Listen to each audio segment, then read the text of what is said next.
Oke teman-teman, selamat datang di Bas Banajar YouTube channel. Pada kesempatan kali ini, kita akan membahas latihan berikut ini.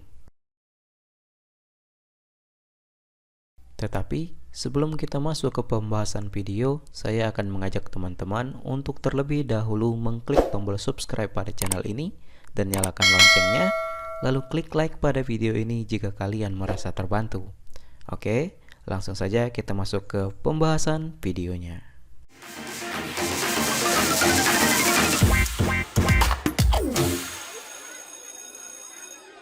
Oke teman-teman, di kesempatan kali ini kita akan membahas latihan yang ada di pembelajaran 6 subtema 2 buku tema 9 kelas 6 SD kurikulum 2013. Kita akan bahas latihan dari halaman 131, ayo berdiskusi, sampai dengan halaman terakhir yaitu halaman 139. Ayo renungkan kerjasama dengan orang tua. Oke, langsung saja kita ke halaman 131 terlebih dahulu. Ayo berdiskusi. Bersama dengan teman sekelompok, carilah informasi sebanyak-banyaknya tentang perubahan fase bulan yang terjadi. Kamu dapat menggunakan semua sumber informasi untuk memahaminya. Baca, pahami, dan olahlah informasi yang kamu dapatkan menjadi sebuah poster yang menarik dan syarat informasi. Tempelkan poster tersebut di dinding kelas, lalu lakukanlah pameran berjalan dan memberikan masukan kepada setiap kelompok di dalam kelas. Oke, di sini sebagai contoh, saya akan berikan sebuah posternya adalah sebagai berikut. Bisa kalian lihat posternya, itu adalah posternya. Kemudian penjelasannya yaitu 1 bulan baru fase pertama. Pada fase bulan baru, bulan terletak di antara bumi dan matahari sehingga sisi bulan yang menghadap ke bumi tidak terlihat karena tidak menerima sinar matahari langsung. Fase ini adalah fase yang memungkinkan terjadinya gerhana matahari. Yang fase kedua yaitu fase bulan sabit muda.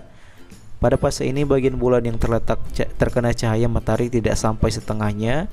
Bulan terlihat dari bumi berbentuk sabit karena cahaya terpantul hanya bagian sabit yang mencapai bumi. Bulan sabit semakin hari semakin besar. Fase ketiga yaitu bulan setengah. Sepekan setelah bulan baru, letak bulan akan berpindah 90 derajat lebih jauh dari matahari di langit. Pada fase ini kita bisa melihat setengah bulan terang dan setengah bulan berupa bayangan. Fase keempat yaitu bulan bungkuk. Pada fase ini bulan berada di sedikit di belakang bumi.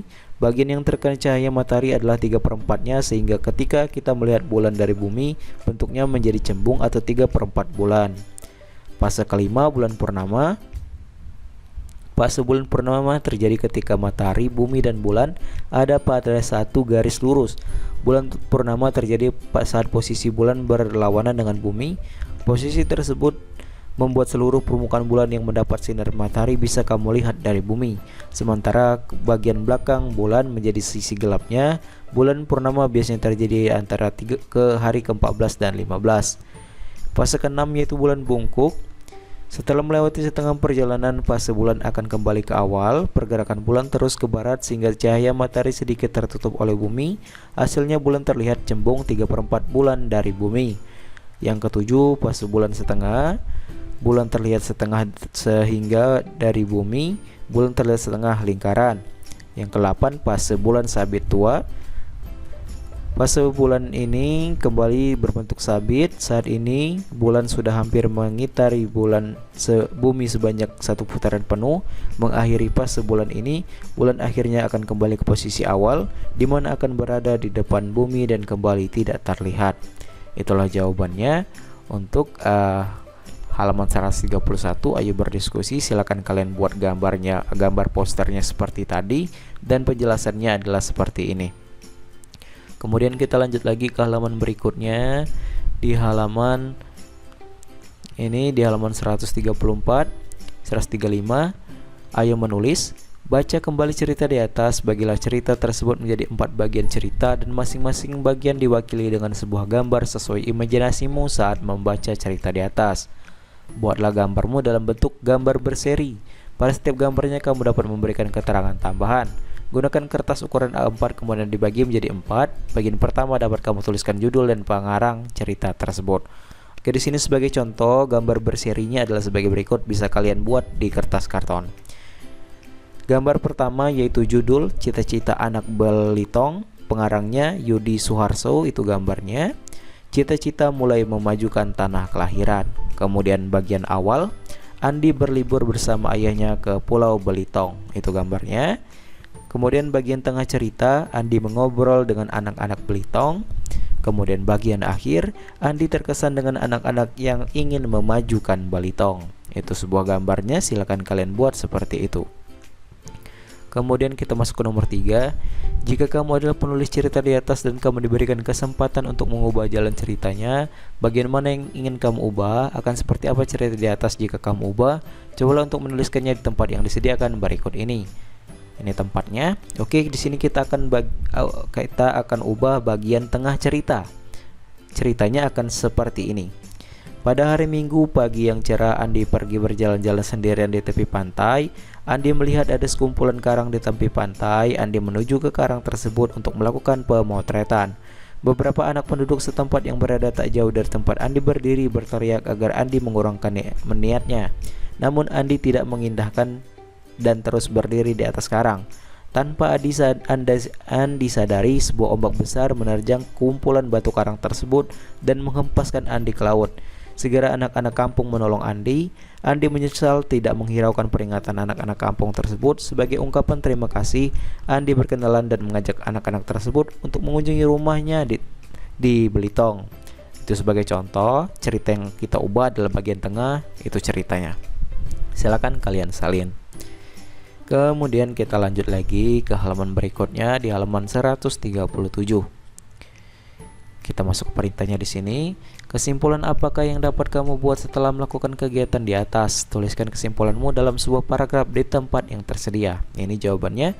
Kesimpulanku, keberhasilan pementasan sebuah tarian ditentukan oleh ketepatan menentukan unsur-unsur tari serta kerjasama dan kekompakan tim dalam mementaskan tarian. Itu jawabannya, silakan kalian salin. Kita lanjut lagi ke halaman 138. Langsung saja kita masuk ke jawabannya. Kegiatannya yaitu diskusi kelompok. Narasumbernya silakan kalian buat namanya, nama teman kalian dan sebagainya, terserah kalian. Untuk pertanyaannya, bagaimana peristiwa kerjasama dalam berhubungan dengan persatuan dan kesatuan di lingkungan sekolahmu? Tanggapannya, dalam diskusi kelompok masing-masing, anggota memberikan saran dan pendapatnya sehingga diperoleh jawaban terbaik. Bagaimana cara kelompokmu memulai kerjasama dalam kegiatan di atas? Diskusi kelompok mula-mula dipimpin ketua kelompok, dilanjutkan dengan menyampaikan pendapat masing-masing. Kemudian pertanyaannya, tentang apa sajakah yang kamu temui saat bekerja sama di sekolah? Jawabannya, tidak semua anggota kelompok melaksanakan tugasnya dengan baik. Apa yang kamu rasakan ketika kamu bekerja sama dengan teman sekelompokmu? Pekerjaan yang berat jika dikerjakan bersama menjadi lebih ringan. Nilai Pancasila manakah yang perlu diterapkan dalam bekerja sama sebagai salah satu peristiwa persatuan dan kesatuan di sekolah? Yaitu kebersamaan, persatuan bangsa, kepentingan pribadi dan kelompok. Saran dan masukan yang dapat kamu berikan kepada dirimu sendiri dan kepada semua anggota kelompokmu. Jawabannya, dalam menyampaikan pendapat, hendaknya sesuai dengan topik atau tema yang sedang dibahas dan dalam diskusi kelompok. Untuk kesimpulannya, dalam sebuah diskusi kelompok dibutuhkan kerjasama semua anggota sehingga hasil yang diperoleh sesuai dengan tujuan diskusi. Itu sebagai contoh jawabannya, silakan kalian salin dan masukkan ke dalam tabel yang telah disediakan. Kita lanjut lagi. Di sini, buatlah sebuah laporan hasil wawancara dengan menggunakan catatanmu di atas. Jelaskan bagaimana peristiwa tersebut berhubungan dengan persatuan dan kesatuan di sekolah. Oke, jawabannya, kegiatan diskusi kelompok yang dilakukan di sekolah berhubungan dengan persatuan dan kesatuan. Jika semua anggota kelompok tahu hak dan kewajibannya, maka tidak terjadi perselisihan. Itu jawabannya, silakan kalian salin. Kita lanjut lagi ke halaman 139, ayo renungkan kerjasama dengan orang tua. Nilai dan sikap apa saja yang perlu kamu kembangkan untuk meningkatkan usaha persatuan dan kesatuan di lingkunganmu? Hal apa saja yang menurutmu dapat mengganggu usaha persatuan dan kesatuan di masyarakat di lingkunganmu? Jelaskan cara untuk mengatasinya. Jawabannya, yaitu sikap rela berkorban, kebersamaan, persatuan bangsa. Hal yang dapat mengganggu persatuan dan kesatuan masyarakat antara lain sikap individualistis, sikap diskriminatif, dan sikap intoleran. Kerjasama dengan orang tua. Lakukan diskusi dengan orang tuamu untuk merancang sebuah kegiatan di lingkungan rumahmu yang dapat meningkatkan usaha persatuan dan kesatuan bangsa. Jawabannya yaitu melaksanakan kegiatan gotong royong, membersihkan lingkungan rumah dengan melibatkan seluruh anggota keluarga. Itu sebagai contoh jawabannya, silakan kalian salin. Dan mungkin sampai sini saja untuk pembahasan kali ini. Jika ada jawaban yang kurang jelas atau kurang kamu mengerti, silakan kalian tanyakan di kolom komentar di bawah. Saya akhiri video ini dan sampai jumpa di latihan berikutnya.